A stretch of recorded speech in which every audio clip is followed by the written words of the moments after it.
ગીતા એવી વ્યક્તિની કથા છે કે જે શીખવે છે કે કામ તો કરવું જ પડશે, અકર્મ નહીં કર્મ, વિકર્મ નહીં કર્મ. આપણે બધા આવર્તન અને પુનરાવર્તનમાં જીવતા લોકો છીએ. એક્શન અને રિએક્શન.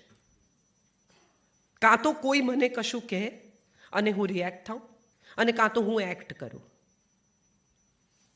આ આવર્તન અને પુનરાવર્તનની વચ્ચે કશું છે જ નહીં. આખું જગત આના ઉપર રચાયેલું છે. અને ત્યારે મારે ગીતાના 18 અધ્યાય, મને ખબર નથી કેટલા લોકોને મોઢે છે, પણ તમને કહેવા છે. મને પણ મોઢે નથી રહેતા, એટલે હું લખીને લાવી છું. સૌથી પહેલો છે અર્જુન વિષાદ યોગ. યોગનો અર્થ છે ધ્યાન, યોગનો અર્થ છે યુજ, એટલે જોડાયેલું. યુજ ધાતુ પરથી યોગ આવે છે. આપણે બધા યોગા કરીએ છીએ. 21મી જૂન યોગા ડે ઉજવીએ છીએ. પીસફુલ માઇન્ડ માટે યોગા કરવામાં આવે છે. તો આ જે યોગાની મજા છે એ વિષાદ સાથે કેવી રીતે જોડાઈ? જો વિષાદ છે તો યોગ ક્યાં છે? અને જો યોગ છે તો વિષાદ ક્યાં છે? યોગ તો વિષાદ ભગાડવાનું કામ કરે છે. અહીં પહેલું ટાઇટલ છે અર્જુન વિષાદ યોગ. વિષાદ છે, ભયાનક. અને સાહેબ તમે મજા જુઓ, યુદ્ધના 10 દિવસ પૂરા થઈ ચૂક્યા છે. આ રિપોર્ટિંગ છે. આ ખરેખર યુદ્ધ મેદાન પર ઊભા રહીને કહેવાતી વાત જ નથી. આ તો સંજય કહે છે ધૃતરાષ્ટ્રને. ધૃતરાષ્ટ્ર પૂછે છે કે ધર્મક્ષેત્ર એવા કુરુક્ષેત્રમાં મારા અને પાંડવ ભેગા થઈને શું કરે છે મને કહો. ધર્મક્ષેત્રે કુરુક્ષેત્રે સમવેતા યુયુત્સવ મામકાહ પાંડવાશ્ચૈવ કિમ કુર્વત સંજય. યુયુત્સુ એટલે એક સરખા યુદ્ધની ઈચ્છા ધરાવતા લોકો, યુદ્ધ તરફ ઇન્ક્લાઇન્ડ લોકો. અને ત્યારે એક વાત એ છે કે યુદ્ધ તરફ જે ઇન્ક્લાઇન છે ને એ જ યુદ્ધ કરી શકે. આ ભેગા થયા છે ને યુદ્ધ કરવાની ઈચ્છાથી ભેગા થયા છે, એટલે હવે યુદ્ધ તો થશે. હવે આ કોઈ લડ્યા વિના, લોહી રેડ્યા વિના પાછા નહીં જાય, નક્કી છે. અને માટે બરાબર મધ્યમાં લઈ જઈને ગીતા કહે છે કેમ? દ્રોણ પણ સાંભળે, દુર્યોધન પણ સાંભળે, એ તરફના તમામ યોદ્ધાઓ પણ સાંભળે, અહીં અર્જુન પણ સાંભળે. કૃષ્ણના મનમાં કોઈ પક્ષપાત નથી, એ કાનમાં નથી કહેતો ગીતા. ગીતા ગ્રહણ કરે એની છે. જેણે ગ્રહણ કરી એને ગીતા મળી, જેણે સાંભળીને છોડી દીધી એને ના મળી. તમે કોઈ સાધન લાવો ઇલેક્ટ્રોનિક, કોઈ ફોન, કોઈ માઇક્રોવેવ, કોઈ વોશિંગ મશીન, એની સાથે એક મેન્યુઅલ આવે. બધા જ લાવ્યા હશે.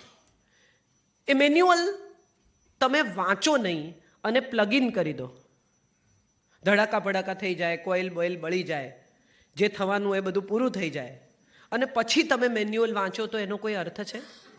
હા કે ના? ના. આપણે ગીતા માણસ મરી જાય ને પછી બેસાડીએ છીએ.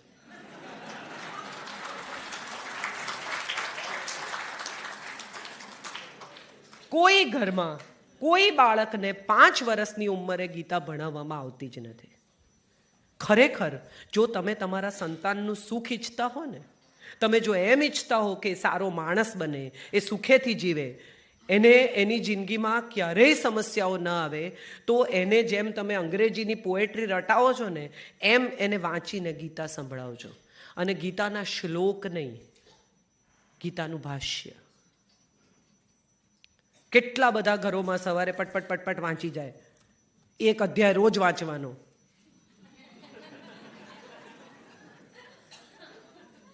મોઢે થઈ જાય કેટલાક લોકોને, પણ ખરેખર જ્યારે તમે એમને એમ કહો ને કે જાઓ જઈને 2 લાફા મારી દો પેલા ભાઈને, ત્યારે કે ના ના એમ કેમ, મારામાં નથી, આપણને મારે તો.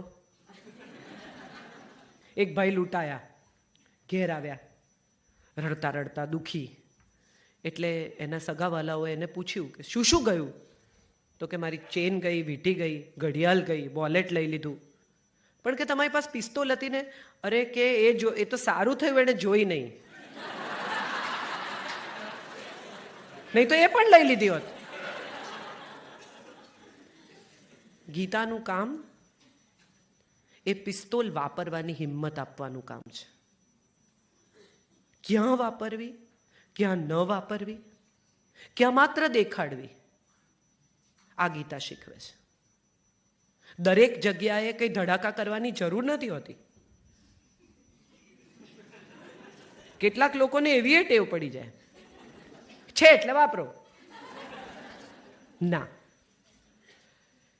યુદ્ધ પૂરું થાય છે એ પછી 5 પાંડવ, સાત્યકી, શ્રી કૃષ્ણ અને યુદ્ધ, આટલા યોદ્ધા બચે છે.